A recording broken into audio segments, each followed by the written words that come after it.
I'm so happy to be here with you all today. I woke up this morning feeling anxious and uneasy, and then I got up and started thinking about this class, and it was just started to feel so good. There's such good material we're going to look at, and I just feel so grateful for this community just of learners. It's, you know, when I get compliments on my classes, it's most often it's, wow, you have such amazing students. They say such amazing things. It's like, that's actually my top compliment. So it's really just a privilege. Let's sanctify our time together with a blessing that ends la'asok b'divrei Torah. Baruch atah Adonai Eloheinu melech haolam asher kidshanu b'mitzvotav v'tzivanu la'asok b'divrei Torah. Thank God for giving us this space. Speaking of this space, I'm still working on the curtain blocking. I got one, but it doesn't seem to be working very well. I still think it gives me a kind of a halo look, but whatever. Some people are blinded, like with Moses himself, some people are blinded by the light coming off my face. Okay, what's the most Freudian line in the Torah? I'd love to run a contest. I'd love to actually get submissions. It'd be fun to hear does anyone have a submission? Anyone feel like, if I asked you, is there a piece of the Torah line, an idea, story that feels particularly, we're going to leave that adjective as it is for now, Freudian, because it has a certain kind of connotation, right? And Freud has had enough of an imprint in our cultural consciousness that I would use the word cultural consciousness. Ilana. When Isaac is comforted with his new wife from the death of his mother. Bing, bing, bing, bing, bing, bing, bing, bing. Okay, we have a winner. We have a winner. That's it. That's the one we're going to look at today. Ilana, brilliant, brilliant. You can't get past this group. It's great. Does anyone have any other entries though? Anyone want to? Jody. I can't hear you. Abraham was blessed with everything. Bakol. Bakol. Why is that Freudian? Freudian. No. Yeah. Why was it Freudian? Freudian, that's the question. What is not the best line in the Parsha, but what is the most Freudian line in the Torah? Oh, Isaac was comforted after his mother. There we go. Okay, another vote. So we have pretty round agreement. Wait, Lee or Lee's. I don't know if this is really Freudian, but it's just very psychological of Joseph trying to trick his brothers after they come to Egypt, and then just crying and running out of the room. Good. That's a good reference point. Joseph is a good reference point in general, because Joseph is a dream interpreter, right? So as we start to think about that imprint that this great Jew, Sigmund Freud, great secular Jew, had on our whole sort of way of seeing the world, you can start to think about all kinds of narratives in the Torah that we might either process through that lens of analysis or see as a kind of precursor, as Freud himself did, right? Freud, who often turned back to early mythology to sort of sculpt his theories. All right, let's take one more answer. I saw Noah has hand up. Yeah, not particularly from this portion, but I was thinking from a section in Kedoshim, V'yavta l'recha kamocha, because it's so difficult, and what exactly does it mean, love your fellow as yourself? I love that. What a great answer. Thank you. The idea that you should love someone the way you love yourself presumes a kind of a knowledge of self and other, and seeing the other through the eyes of the self. There's something not just Freudian, but Lacanian about that, right? So great. Okay, so we have some sense of the kind of ideas that we're investigating when we speak of Freud, and I'm certainly no expert in Freud. It's just a good way to direct us to this verse, which we're going to spend time looking at today, because it so kicks up some of these issues. Are there any psychologists or therapists or Freudian types? Okay, so yeah, I see some out there. So please help us along the way. Okay, but Ilana and Jody are absolutely right. that the most Freudian line in the Torah has got to be, and here, let me just give you a source sheet that we're going to be looking at today in the chat there. Oh, I always, Andrea, I always do that wrong where I don't give the whole, when you copy it from Sefaria, it doesn't give it as a link. There it is, HTTPS. That's what I gotta start doing. Okay, sorry. Okay, so let's take a look. This is it. This is where it comes up, and it's worth taking a look at the whole passage, a few lines leading up to it. And we're in Parshat Chayei Sarah, which begins with it'll be quite significant for us, begins with the death of Sarah, the mother to Isaac, wife of Abraham, and our ultimate matriarch. And the bulk of the Parsha is Abraham dealing with the aftermath of Sarah's death, first by buying her a burial plot, but then in the really extensive part of the Parsha is Abraham suddenly feeling like he's got to get a wife for his son. And he has to get one from a place where he knows the people, so he sends his servant back to his homeland. Okay, and that's where they find Rebecca. Not just but she proves herself to be a spectacular young woman and girl, really, and now after a really that is really extensive narrative there, very detailed, lots of repetition. But we're now at the very end of that, where she agrees to come back. Right? They ask her if she will, and she says, yes, I'm interested in that. And they go. And here they're coming back on the camel. And as they're coming back, the narrative is very sort of beautiful here as it kind of takes us back and forth between their two perspectives. They're coming in on the camel. And then the next thing we read in verse 63 is, and then Isaac went out walking in the field towards evening. And looking up, he saw camels approaching. And it says walking in the field here, but lasuach basadeh sometimes is translated as meditating in the field or conversing in the field, right? It's not quite clear. There's something already a little bit like dreamy and mysterious about Isaac just out there. In fact, this is the place where we get the idea that Isaac founded the afternoon prayer. That's an idea because he was out there praying. Okay. He saw camels approaching. Raising her eyes, now perspective shift, raising her eyes, Rebecca saw Isaac. She alighted from the camel. This is really funny. We're going to talk a little bit about translation here. And here I must say, alighted is a very elegant translation of Vatipol ma'al hagamal. She fell off the camel, is what it really is. Raising her eyes, she saw Isaac and she just fell off the camel. Oh my gosh. Right? So I don't know what's meant to be indicated there. Maybe true love, maybe shock, I don't know. Anyway, and she said to the servant, who is that man walking in the field towards us? And the servant said, that is my master. So she took her veil and covered herself. Think Freudian. I mean, obviously also, ancient Near Eastern customs, but I don't know. What's going on there? She took her veil and covered herself. And the servant then told Isaac everything we've read about in the Parsha, all the things that he had done, and presumably all the things that she had done, the whole story. And then this is the line. This is the line that Ilana called us to right away. Vayvieha Yitzchak ha'ohla Sarah imo, vayikach et Rivka, v'tehilo liisha, v'yehaveha v'yenachem Yitzchak achrei imo. Isaac then brought her into the tent of his mother Sarah. And he took Rebekah as his wife. Isaac loved her and thus found comfort after his mother's death.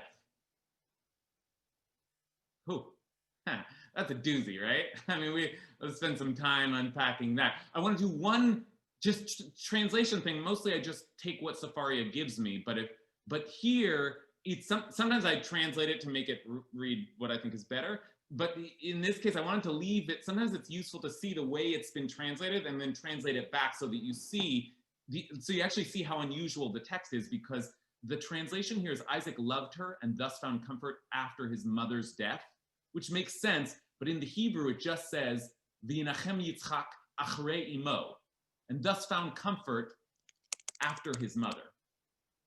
I just think that there's something a little more pointed about that phrasing. So I just wanted to emphasize that. But okay, let's turn back to the group now. And you tell me why did Ilana say, why did Jody say that there's something Freudian about this? What's going on here? What is this, and by the way, it's not just Ilana and Jody, but they are in great company with Aviva Zornberg. If you don't know who Aviva Zornberg is, probably the greatest.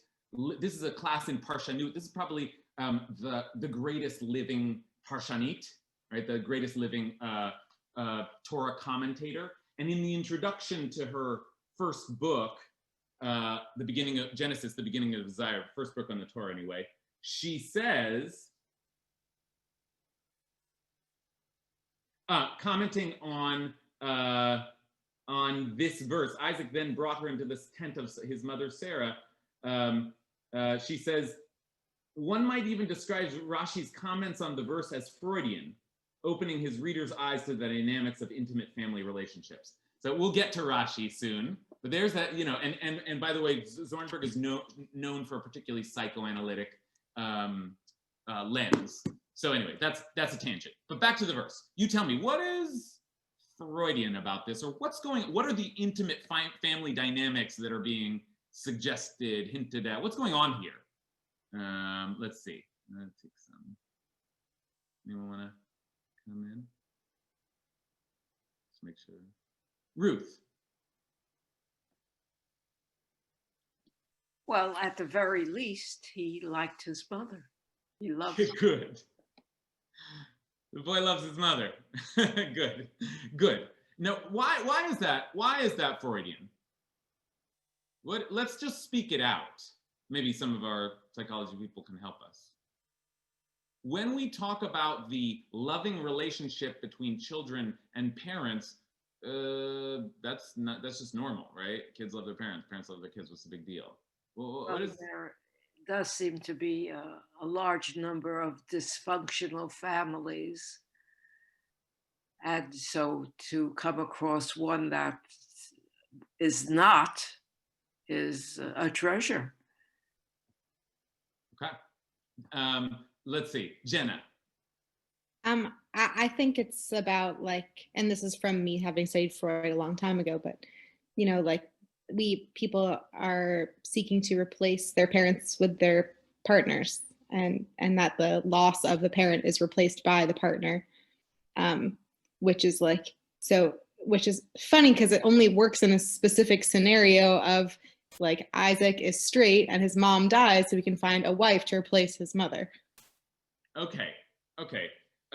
Great. So the idea that this you're already at layer 2, right? Which is that, as Jenna said, our quest for partnership and love is an attempt to replace or fill some kind of love that we have for our parents, right? That's where things get complicated. And that's the second layer, because the first layer then is, one of the classic Freudian theories, the Oedipus complex, right? Where all children have a kind of unconscious sexual desire for, in Freud's theory, the opposite sex parent, though Jenna's right. I presume that the Freudian theory has since been, rolled out to think about someone who has same-sex attraction would be for the same-sex parent, but that doesn't really matter for the purpose of our discussion. The idea is you actually love your parents in a romantic or even sexual way, and therefore your quest for romantic and sexual love in the world will be informed by that, right? Okay, those are some of the basic. Do we see that here? Is that what's going on? Are we already too post-Freudian that we're reading it this way? Is the verse suggesting? That's a lot to already say Isaac was attracted to his mom, but what is the dynamic? What is being suggested here? And I'll just put it on the screen again so we all see. Isaac then brought her into the tent of his mother Sarah. That's already, whoa, why? And he took Rebecca as his wife. Isaac loved her and thus found comfort after his mother, and remember, his mother who just died. Okay? Esra. Okay, I'm going to depart from the Freudian and just stick to psychological. There's this notion of attachment theory. And attachment theory, I guess the shorter version is this idea that the relationships we build with our parenting figures or our caretakers in our development then creates a kind of internal map. And that map becomes kind of like a map for how we relate to others. And so it's interesting, you know, it doesn't have to be Oedipal or Freudian, but the acharei, if I look at the Hebrew, it could almost mean, I don't know, I'm throwing this out here, but he found comfort maybe in the relationship with Rebecca after the model that he had been, like maybe Rebecca represented some of the characteristics of that relationship with his mother, which theoretically is loving and healthy, but whatever it is, after the way of the model of attachment. So that's one psychological perspective. Okay, thank you so much for that, Isra, because that takes us a little broader, right? Like we can think psychologically without thinking psychosexually. And you know, one of the critiques of Freud says we're all obsessed with sex. One of the critiques is like, no, man, you are, right? So there is a much less provocative way to speak about, as Esra put it, attachment, which is that it's perfectly reasonable. We are attracted to or drawn to partner with people that fit a kind of image of manhood or womanhood that we have been given. It just makes sense. Yeah, yes, just right? to follow up though, I'm not suggesting there's a binary between emotional attachment and sexual connection. And so, you know, I think intimacy can be emotional too. So I'm not saying with Freud, we throw away sex. Like, no, we can keep sex in the room and emotional attachment. So just, you know. Right. Okay. Fine. The psychologists that have now entered the room, it's like even getting too complex for me. But fair enough. Let's hear from Rachel. One thing that I think is interesting, not necessarily related, is like within the Oedipal theory, the idea that like men want to kill their fathers, but in this it was the reverse. I don't know that that's like, I just find that interesting. But what I take from the reading, when you remove the word death from the translation, I think that makes it a profoundly different experience. Are you mourning the death, like the immediate loss, or is it the entire totality of what it means to have a parental figure in which like it's so much more than just the loss? It's like the loss of the relationship you wished you had, the loss of the relationship you couldn't fix. Like, what does that mean? So I think it's a much more like profound experience when you take the word death out of it. And I don't totally know why, but I think it just is like it, like that next stage of like of life when your parents are no longer here, or yeah, I don't know. Great. That's you know, with those comments, I'd like to begin to introduce the Parshanim, the commentators, because what Rachel has done is just broaden it really even further to not even thinking about the dynamics between that get formed in our but just what does it mean to lose a parent? What is that like, and how does that affect your capacity for bonding or the experience of bonding with another? And I think, so let's get a little psychological. We're soon going to see that Rashi, which we've already described as Freudian, but here's a more, I think, basic psychological assessment, a more straightforward one from Nachmanides, the Ramban, who is a commentator, a medieval commentator who really has a deep appreciation for the human experience. And the Ramban says, this is why it says Isaac loved her and thus found comfort, to hint to us that he had been in profound suffering, mitzta'er me'od, over his mother's death, and comfort was very far away from him until he was comforted by his wife, by his love for her. So that's part of this too. I mean, it's like Freudian analysis is exciting because it is weird and, charged. But let's just take this verse, at face value. His mother is gone and he is in profound suffering, and then he finds love. And part of what we're reflecting on is the way that love can act to heal pain. Now, I don't know. What do you think of all that? What do you think of that? Does that make sense? And how would you build on that? Let's keep hearing from folks. Susan. Yeah, I wanted to comment on the order, and I have the Samson Raphael Hirsch, and he makes the point that this is the way of Jewish marriage, arranged marriages. He married, she became his wife, and he loved her in that order, as opposed to he loved her and then they became married. And I just wanted to throw that out, even though it doesn't answer your question. I'm sorry.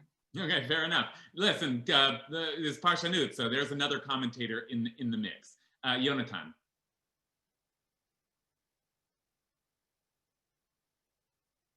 I don't know if Yonatan's with us.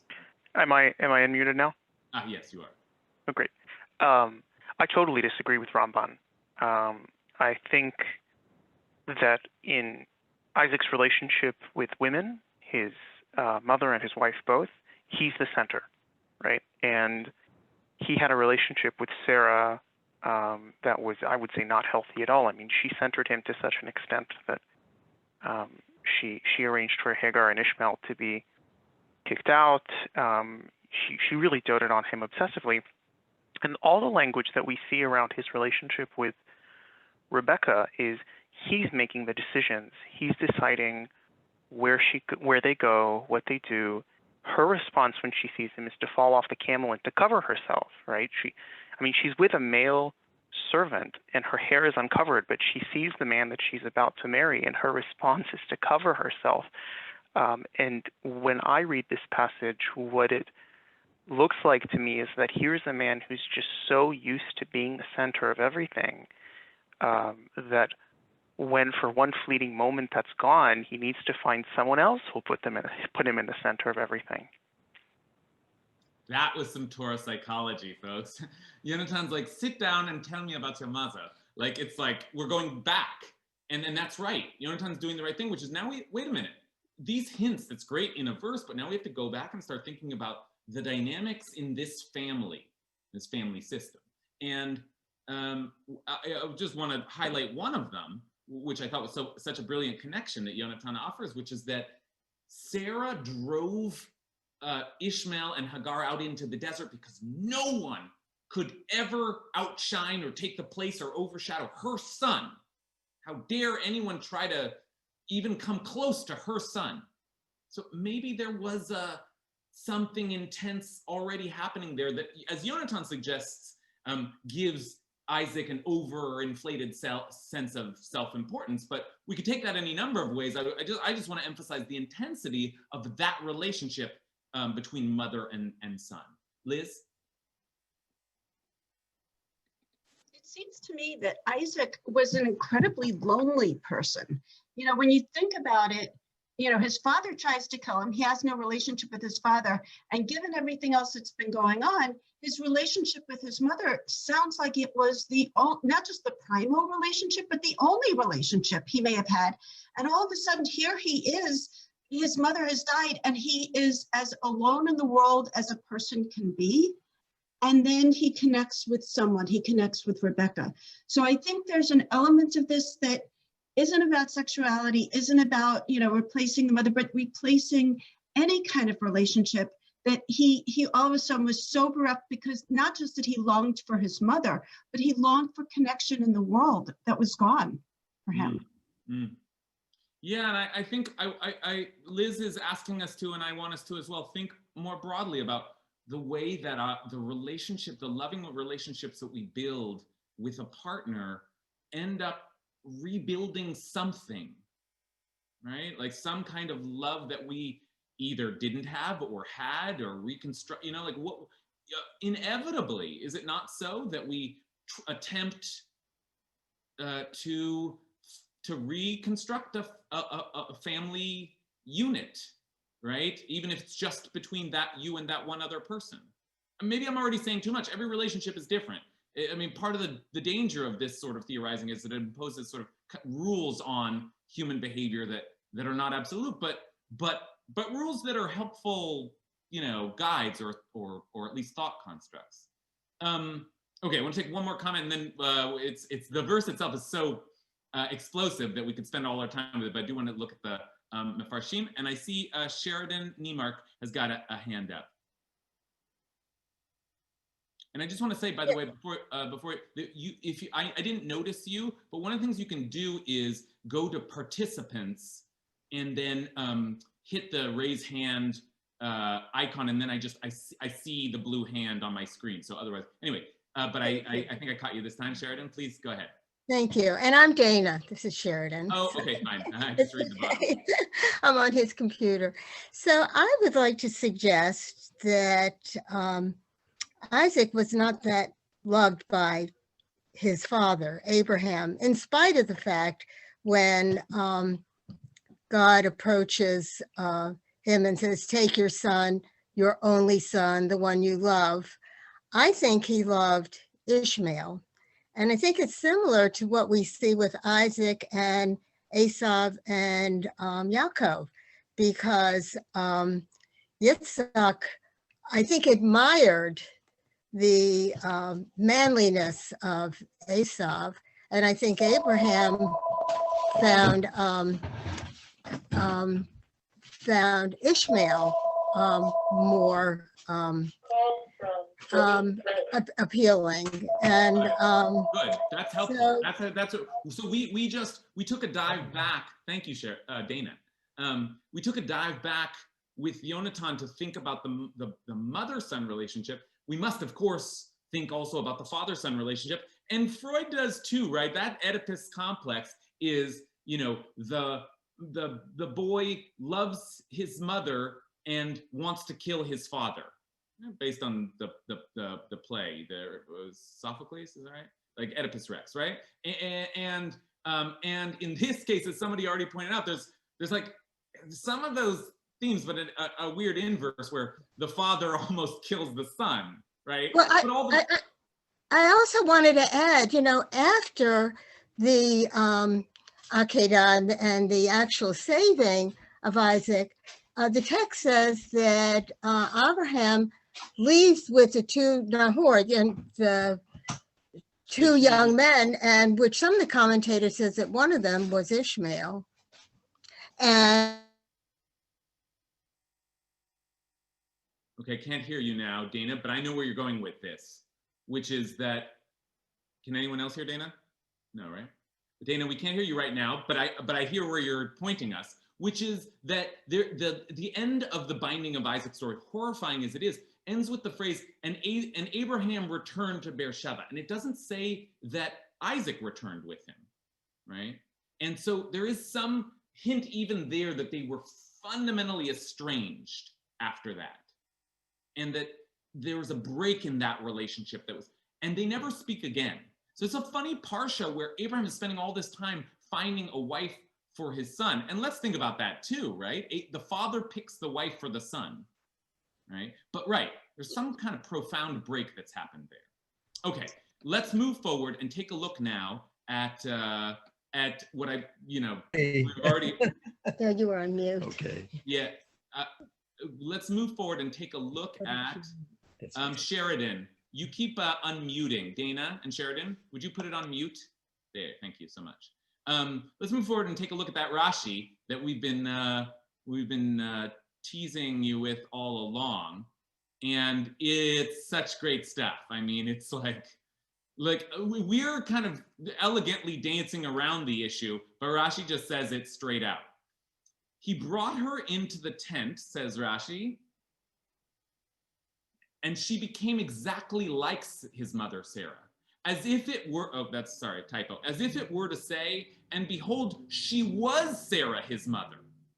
She was Sarah, his mother. Abraham, the text is saying he brought her into the tent and of Sarah, his mother. But Rashi is reading it, he brought her into the tent, and then behold, Sarah, his mother, was there, right? So, and then the Rashi goes on and we'll give that already is what to analyze, like what is Rashi saying? But this is Rashi's version of it, which he takes from the Midrash. For while Sarah was living, there was a candle burning in the tent from one Sabbath eve to the next. There was always a blessing in the dough. The dough was abundant for bread, and a cloud of protection was always hanging over the tent. Funny thing about Jewish lore is that a cloud hanging above you is not a bad thing. A cloud of protection was always hanging over the tent. But since her death, all of these had stopped. However, when Rebecca came, they reappeared. So, first of all, just what Rashi says, which is that you should read the text. He brought her in the tent, and boom, there was Sarah, his mom, and he loved her and made her his wife. But also Rashi's particular spin on that, which is that there were all these things that his mother did or represented or brought into the world, and once Rebecca was there, those things they were back. Now, what do you make of all that? What does Rashi think is happening for Isaac? Hannah Jensen. I don't think this answers your question, but this is just a thing to say that I've been thinking about, which is that his connection with Rebecca is so immediate that it does feel like there's something cosmic in it for him that is connected somehow to his mother and to forces outside of the normal things we would consider, because it really is often seen as kind of love at first sight. And I think that's something that feels strange to most of us, because most of us haven't experienced that probably, and don't end up marrying people based on our first experience of them.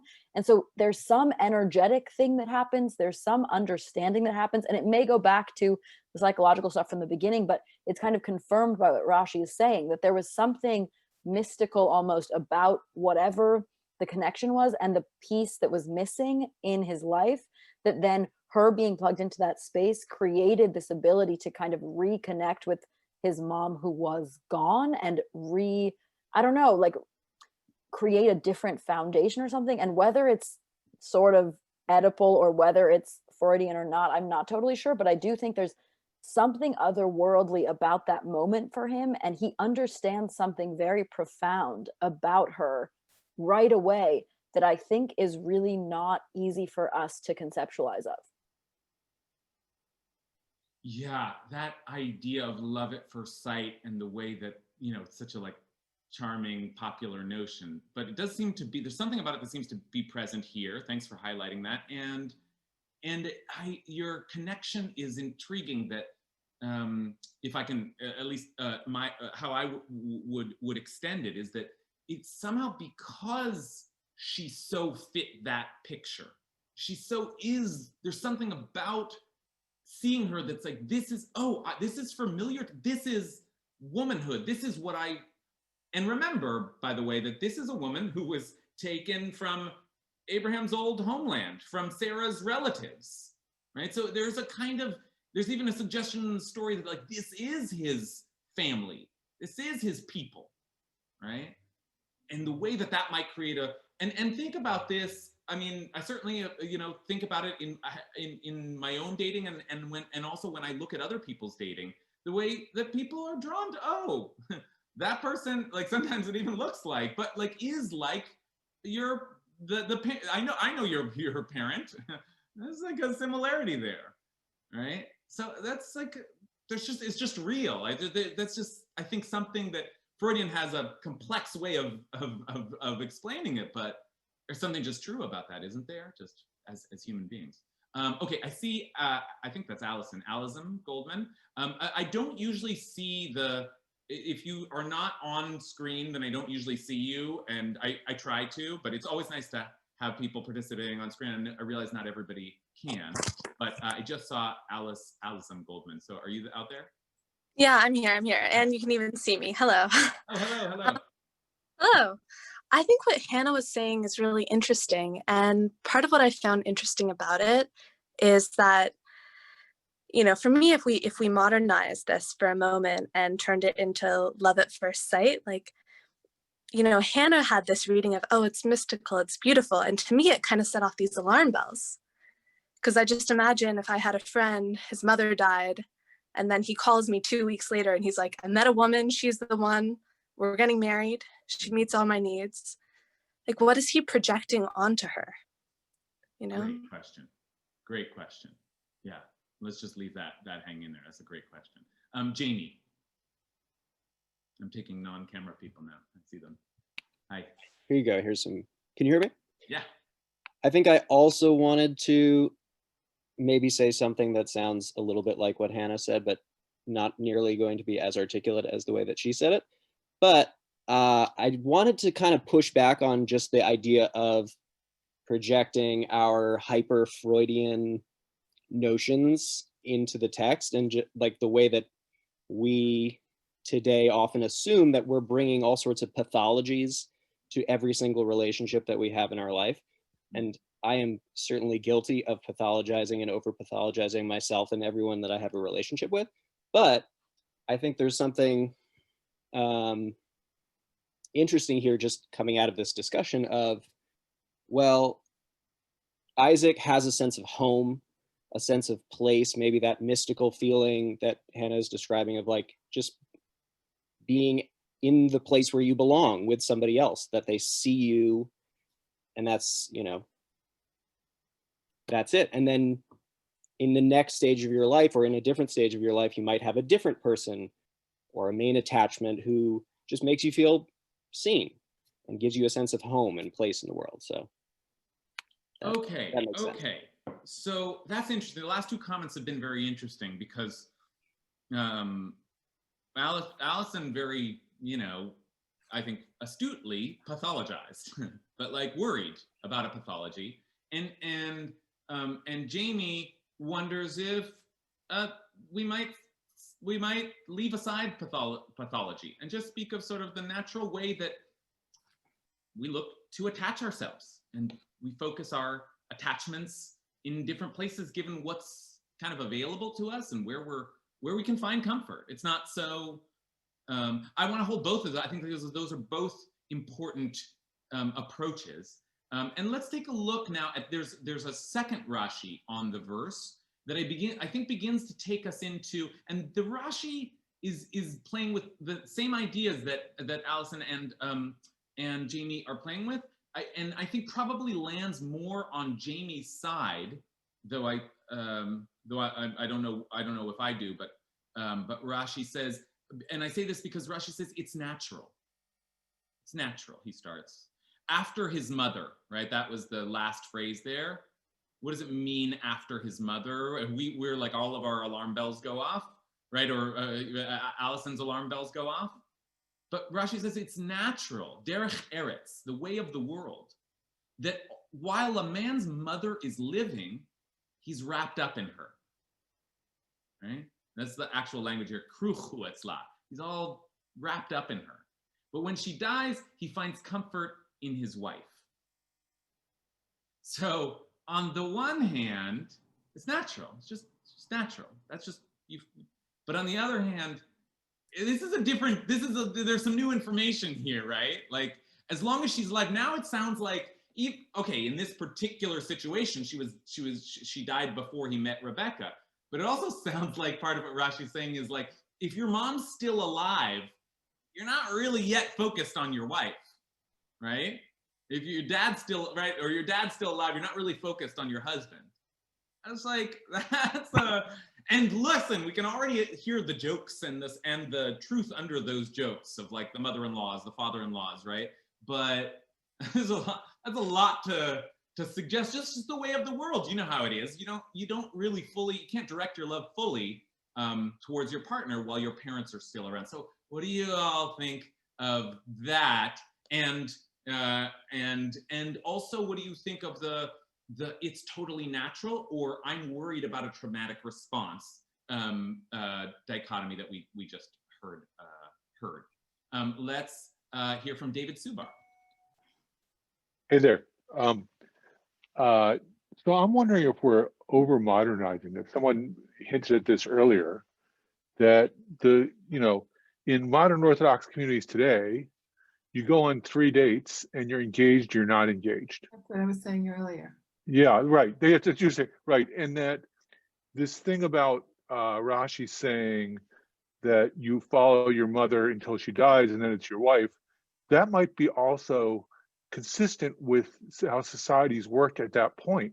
The mother was a matriarch of the extended family.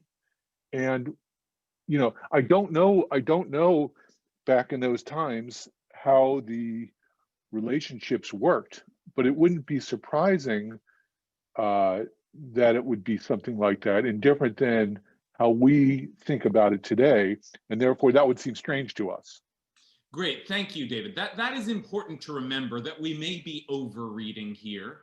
And not only does David wonder that, but the truth is, I cherry-picked commentators that went deeper into this. Rashi, Aviva Zornberg highlights Rashi. And we'll look at one more before we're finished that really takes us into this space.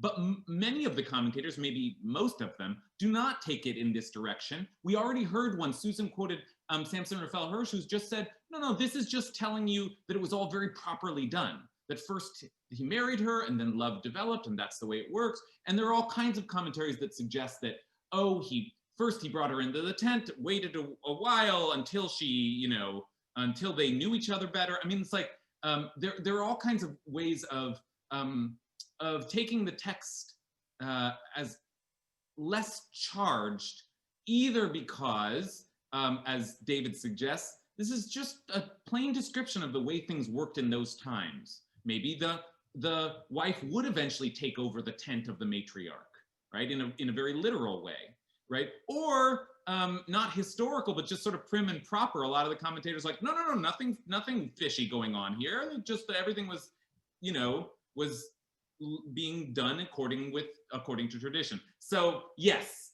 it's not as if this is obvious and there's definitely all these dynamics here, but I find it interesting to explore them. So we're going to keep going. Let's take another David Kurtz. Hi. Hi.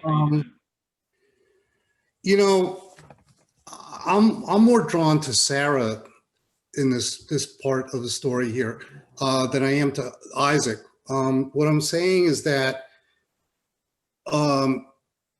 it seems, just in terms of telling the story, and consistent with what we were just talking about, Sarah, Rebecca looks up, she sees him. Isaac, as we go forward in the story, is a pretty, to me, banal character. I mean, he is getting to Taldat. He, gives his wife away to Ablamach, or I forgot his name. He prefers Esau. It's really Sarah who's very strong matriarch in the story going forward. And I think that this is kind of setting up, just in the story, just storytelling, never mind Freud and all that, Sarah as a very strong mother figure, the new matriarch. And actually, and along with that, Isaac is kind of a weak character. That is a great analysis, and another one that's different than the pathology or the overreading. That is, it is possible to see this moment. It certainly has to do with mother-son dynamics, but it's more about the meekness, the quietness, the kind of one description we had of Isaac was that Isaac was over-centered by his too exalted a sense of self. But David's reading is that Isaac is a very muted character, never is most famous for being put on an altar, right? And Sarah was powerful, and Rebecca will be powerful. I often say that we say Abraham, Isaac, and Jacob, right? And then if we're egalitarian, we say Abraham and Sarah and Isaac and Rebecca and Jacob and Leah and Rachel. But what we really should say is Abraham, Rebecca, and Jacob. Those are the three powerful figures. Rebecca is the dominant figure in the next generation. And so maybe we're seeing her, she is becoming the matriarch. And that's a way of reading that's completely outside of the Freudian framework that we've been suggesting all along. So thank you for that. Marlene? this is maybe be a little off now. I was going to say it before, but I'm thinking we may be oversimplifying the comparison between what's going on historically and how we think about things today. Because I think, you know, while it was, the matriarch might have been really important today, maybe the matriarch is important in a family, maybe she isn't. Maybe she's matriarchal, maybe she's not. And I think we have to think about the fact that it's not as unidimensional as saying when a man marries, he's just marrying his mother. Because I think there's a wider range than that.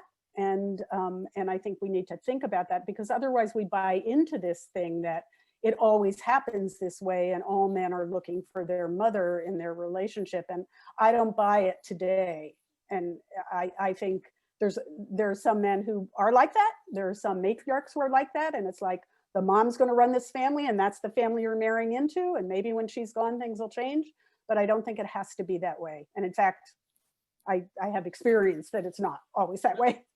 Okay, great. I appreciate that, because that is another critique of Freud, is that he proposes these sort of universal principles, which may be true in some cases. After all, he was often looking at, particular pathologies, right?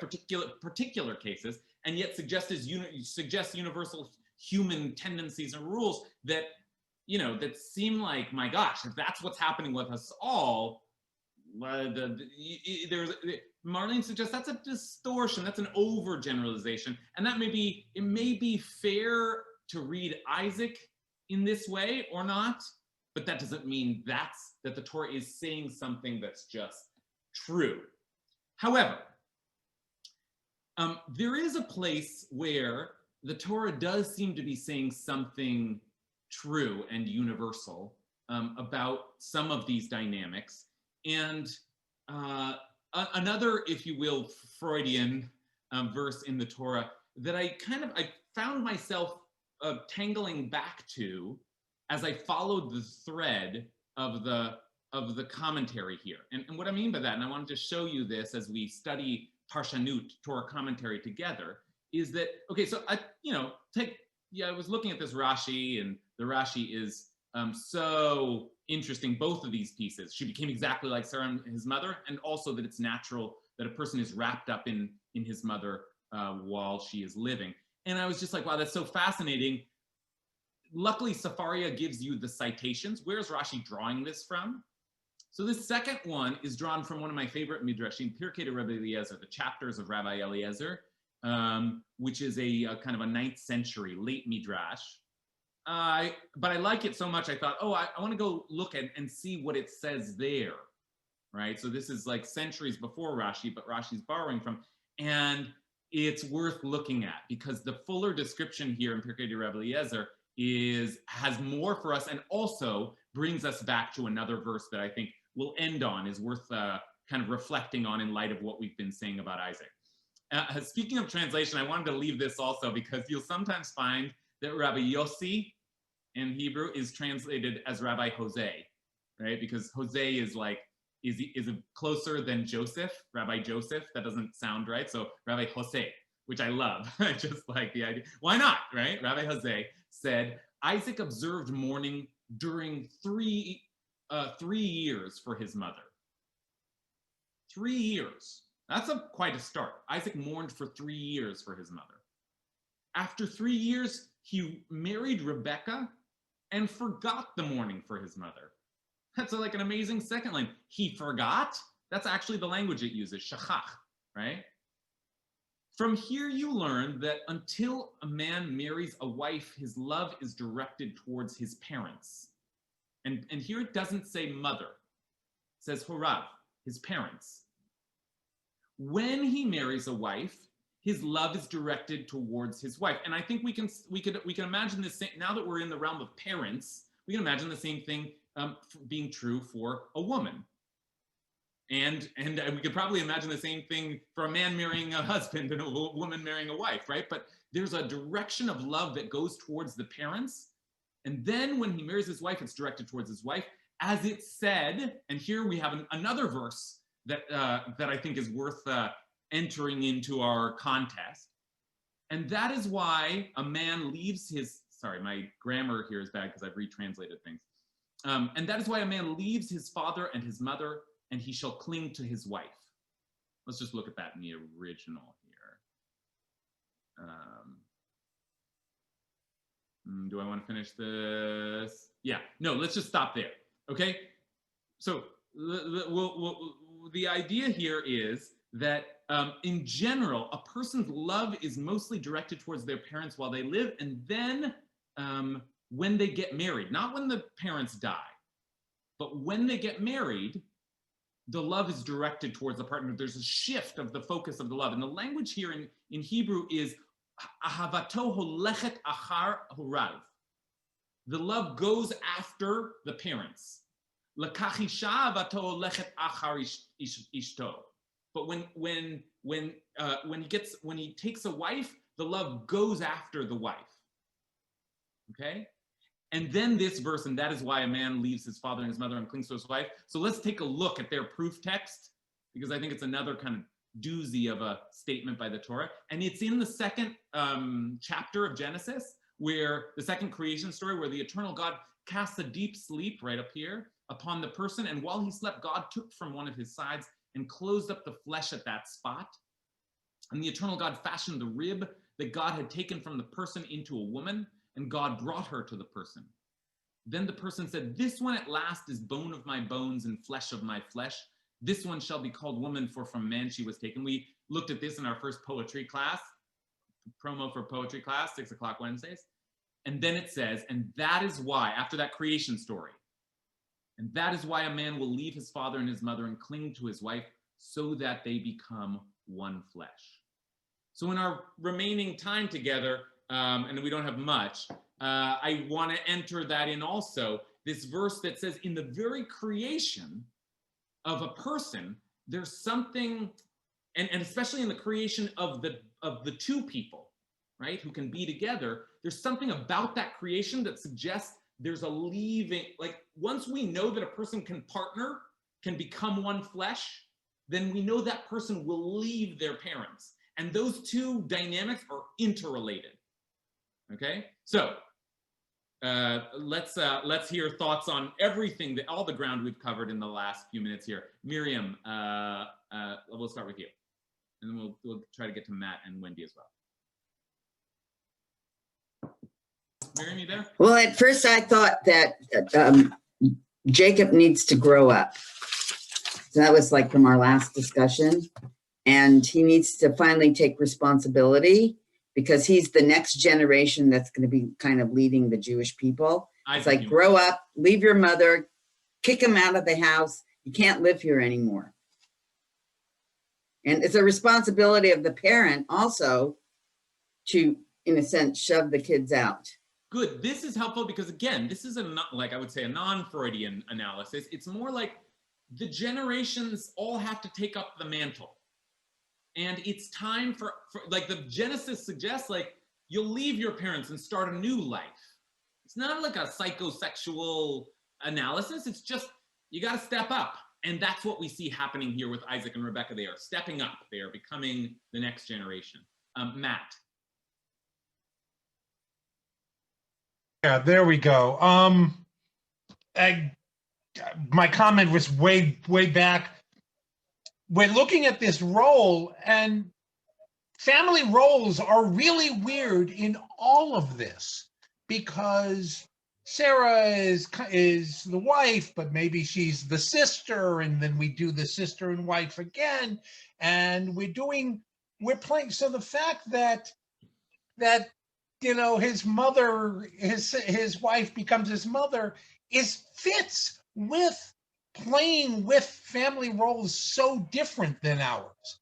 And I don't think it's appropriate to do psychological evaluation of these people because they're not playing a psychological role. They're playing a political role and a theological role and a historical role, and they're just not doing that other thing. It isn't about and I just want to add to that, my proof texting, as it were, is that we're never told about their internal life.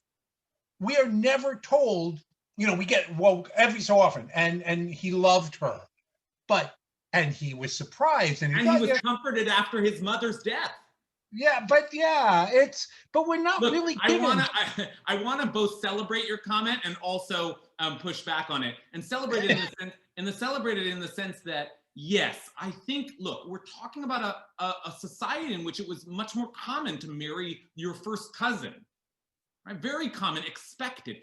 These family relationships were merged and fused and pressed up against one another. By the way, I think that goes a long way to explaining a lot of the sexual prohibitions. They were just worried about, which is to say, that's my pushback is, yes, on the one hand, these things are already more muddled just because of the social dynamics, not necessarily Freudian. On the other hand, I do think it's worth asking the psychological questions, even in that context, like, okay, but what's going on underneath all of that intensely intertwined familial dynamic? But we'll leave it there. I want to give Wendy the last word since I mentioned calling Wendy. Thank you. I hope maybe I can tie it together because I've been thinking about this. You know, Torah, we talk about the characters, their connectedness with each other, and also our connection to Torah through them. So I think you have to go back a little bit in the part in where Rebecca comes from. Abraham's servant sees this woman at the well. Here's a woman who immediately shows her character of being generous and caring. And that's what is so attractive to him, to the servant, to choose her, to bring back to Isaac. So you see that this is a very special woman in that regard.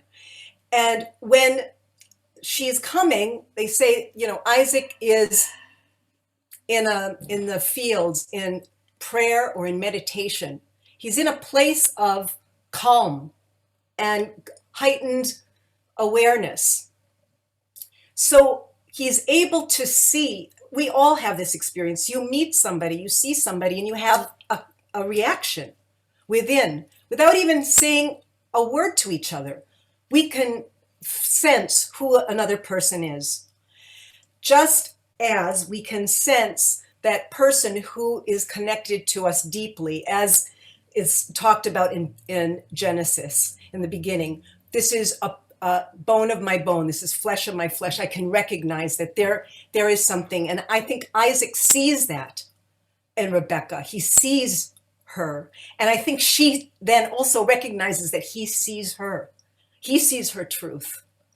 And it's jolting. And so she has to cover herself. She falls off. It's, oh my gosh. And I think it reminds us to be in that place of awareness, to look at each other. And I just want to share maybe a little something personal. You know, I met Rick on a blind date, my husband on a blind date. And when he was waiting for me out in front of a restaurant, I pulled up in a car and I got out and he said, Wendy, I said, Rick. And then he hugged me. He hugged me. I thought, oh my gosh. And, you know, he says, it wasn't love at first sight. What is love at first sight? But he said he perceived a red ball of energy and he just wanted to grab it. He sensed, and just as I also had trepidations, who is this guy? Like, oh my God, this guy doesn't know me and already he's got his hands all over me, you know? And Wendy fell off her camel. I fell off my camel. I did. I fell off my car. That's it. All right. That's beautiful. That's beautiful. I think we're out of time. But there's a thanks for that, Wendy. Eloquently and personally tied up there at the end. There's a little bonus for you on the sheet. There's a, you know, in the continuing Freudian analysis here, there's another piece I found in the Talmud that suggests yet another dynamic. You'll have to study it on your own to see if you can kind of suss it out, but it's also very interesting. And I want to just point out in closing that part of what's interesting to me about following the thread of these commentaries is that we went chronologically backwards. And I actually find sometimes the further back you go, the wilder, the more imaginary, the more perverse, the more experimental you get. The rabbis of the Talmud were willing to say things that already by the Middle Age, Rashi is still carrying over, already by the Middle Ages, they're cleaning up, right? So sometimes you get the juiciest stuff is like, you got to go all the way back for it. Our rabbis were actually, there were no prudes. Okay, this has been such a wonderful discussion. Thank you, everybody. I so appreciate this group. And we'll see you next week. Okay, bye, everybody.